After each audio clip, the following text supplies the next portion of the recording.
was a 16-year-old starting out again, that's probably a hard one because, you know, back then things were a lot different. You know, it's a long time ago now, and there's that many other things you can do now, and there's that many other things that you can get into to get yourself into trouble now too. So I think I was lucky because I had a strong family, and all my mates were really good blokes. You know, they'd have a beer and that like that, but they were never into drugs. Never even thought about taking drugs. A couple of them might have smoked a cigarette, but I was lucky like that, and it was just a scene that wasn't there to probably the extent it is now. So, but it wouldn't have made any difference to me because I wouldn't touch them because I'm dead set.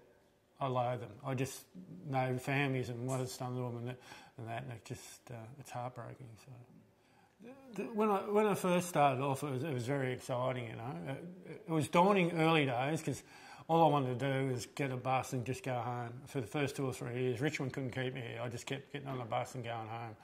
And, you know, I was quite willing just to stay up there and play with Robinvale and work on the farm and that, and they just kept coming up and get me. Ron Carson, he got sick of coming up and getting me and bringing me back. So when I got to about 17, 18, 19, I was doing a plumbing apprenticeship and I kind of settled in a little bit.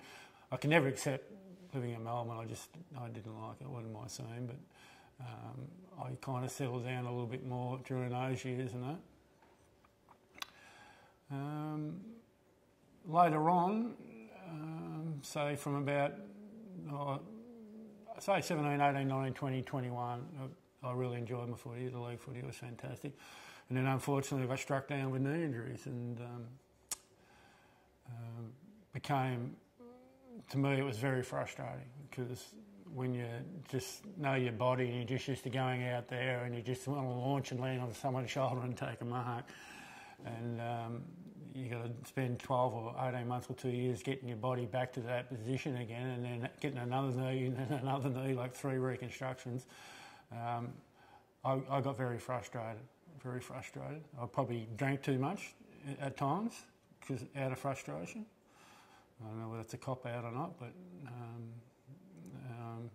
I'm lucky I met your mum, I suppose, in those years, and she helped me through all that stuff and that. And so I just say later on, I was frustrated because I couldn't do what I wanted to do.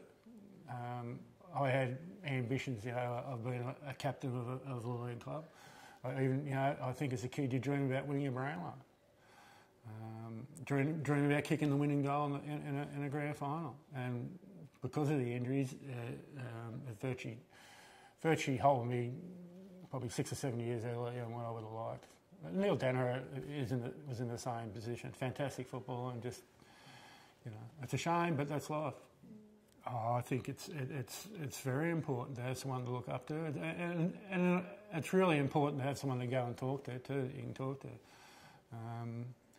You know, you get down at times, and like Dad, I used to be able to go to my dad and sit down and talk to Dad, and Dad would, you know, groom you or something, and sometimes you say, "Oh, pull your head in, you big head," you know, just wake up to yourself, and you would be, you'd be dwelling in self-pity, and so, you know, just guys like that straight shooters, you know what I mean? Even today, like Dad's been dead 7 or 8 years, and I miss him dearly because he was the type of person I could just go to and spill my heart. And being a bloke, it's hard to do that.